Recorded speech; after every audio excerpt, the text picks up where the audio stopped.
tšau. Siuke lihtne väike lühike mõte, et kuidas kurjus sünnib. Kurjus sünnib inimese enda mõttest, kui see on allutav ja vägivaldne.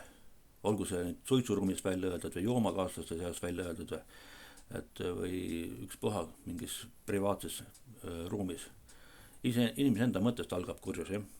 Et olgu see kõik kelle, mis moel esindatud, et vahel võib-olla mõte enda sisse, aga kui see mõte on nagu tegudes ja käibel, miimikas näiteks, see peegeldub alati välja nagu, et ja püüdkem enda kurjust taandada iseendas kõigepealt oma mõttes ja selles mõttes väljaütlemises, hoiakutes nagu, ja siis see taandab ka ümberringi meie ümbruses.